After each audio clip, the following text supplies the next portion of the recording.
యేసుక్రీస్తు నామంలో పరిశుద్ధాత్మ ఆశీర్వాదమును ప్రతిరోజు కూడా చూస్తూ పొందుకుంటున్న ప్రతి ఒక్కరికి హృదయపూర్వక వందనాలు తెలియజేస్తూ ఉన్నాను. ప్రతిరోజు కూడా క్రమం తప్పకుండా పరిశుద్ధాత్మ ఆశీర్వాదాన్ని మనం పొందుకుంటూ ఉండాలి. ఈరోజు పరిశుద్ధాత్మ దేవుడు మనకిస్తూ ఉన్న వాగ్దానము దావీదు రాసిన కీర్తనలు 109వ అధ్యాయము 18వ వచనము. తను పైబట్ట వేసుకున్నట్లు వాడు శాపమును ధరించెను, అది నీలవలే వాని కడుపులోనికి చొచ్చి ఉన్నది, తైలము వలె వాని ఎముకలలో చేరి ఉన్నది. ఈరోజు పరిశుద్ధాత్మ దేవుడు మనకిస్తూ ఉన్న వాగ్దానం, ఒక శాపము అనేది మనలోనికి ఎలా ప్రవేశిస్తుందో కూడా ఇక్కడ రాయబడి ఉన్నది. అది నీలవలే వాని కడుపులోనికి చొచ్చి ఉన్నదంట. అంటే ఒక నీలవలే మన కడుపులోనికి వెళ్ళినప్పుడు ఆ శాపము, ఆ యొక్క నీళ్ళు ఎలా మన కడుపులోకి వెళ్ళినప్పుడు అన్ని అవయవాలకు వెళ్ళిపోతుంది. ఆ వాటరు ప్రతి అవయంలోనికి వెళ్ళిపోతుంది.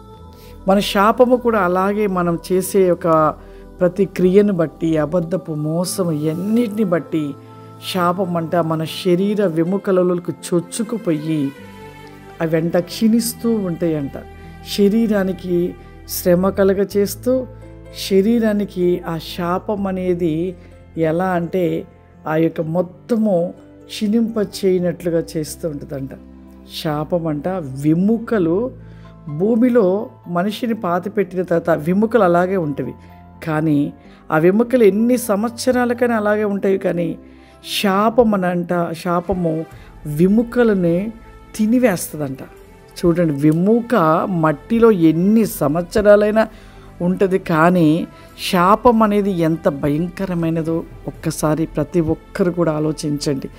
ఎంత భయంకరమైనది కాబట్టి వెముకలను కూడా తినివేస్తే అంత శక్తి ఆ శాపానికి ఉందంటే, ఆ శాపము ఎలా వస్తుంది, ఎక్కడి నుండి వస్తుంది, ఎందుకు వస్తుంది ఒక్కసారి మనం ఆలోచించాలి ప్రియులారా. అది కేవలం మన నోటి మాట, మనము చేస్తున్న పాపమును బట్టి ఆ శాపం అనేది మన నోటిలోకి నీరు వలె వెళ్ళిపోతుందంట. అలా వెళ్ళిపోయి ప్రతి వెముకని కుళ్ళు పట్టునట్లుగా పాడు చేస్తూ ఉంటుందంట. శాపమే ఒక రోగమే అది మరణానికి తీసుకెళ్తూ ఉంటుందంట. అది జ్ఞాపకం చేసుకోండి. మన నోటి మాట అయినను ప్రతి విషయంలో అయినను మనము బహు జాగ్రత్త కలిగి ఉండాలి. శాపము ఆశీర్వాదం దేవుడు మన ముందు పెట్టాడు. ఈ రెండిటిలో నువ్వు పొందుకోవలసినది నీవే. నీకు ఆశీర్వాదము కావాలి అంటే నీ ప్రవర్తన, నీ క్రియలు ప్రతి విషయంలో నీవు సరి చేసుకుని దేవునికి ఇష్టకరంగా నువ్వు నిలిచి ఉన్నప్పుడు నీవు ఆశీర్వాదాలని అనుభవిస్తావు.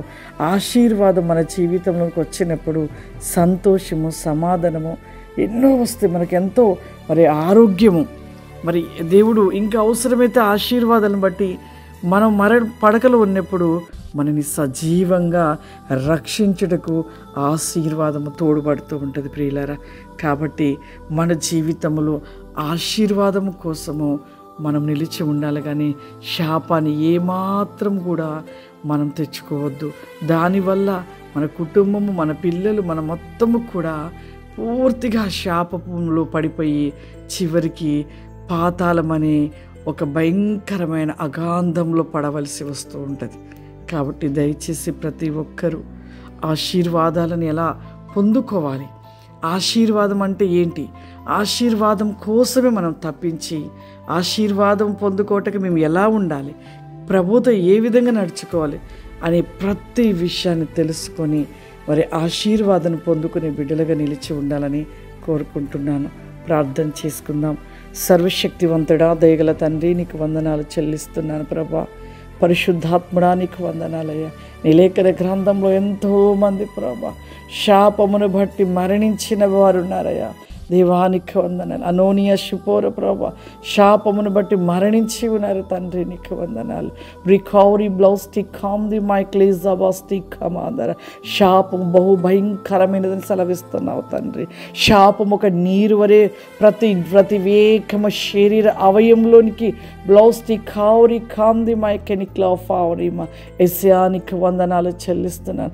ఈ ప్రోగ్రామ్ చూస్తున్న ప్రతి బిడ్డను ప్రభా మీరు జ్ఞాపకం చేసుకుని వారి జీవితం జీవితంలో ప్రభు నీ మాట వింటూ నీకు లోబడుతూ నివిస్తున్న ఆశీర్వాదాన్ని పొందుకునే కృపను దయచేయమని అడుగుచున్నానయ్యా.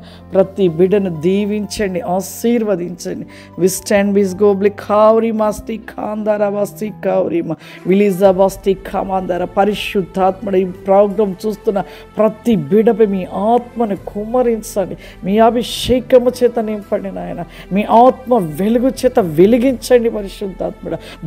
దినము ప్రభ నూతన శక్తి, నూతన బలము, నూతన అభిషేకము చేత నింపమని వైకెన్ని గోబ్రి కాసమైన కృప దయచేయమని యేసు నామం పడుచున్నాం తండ్రి.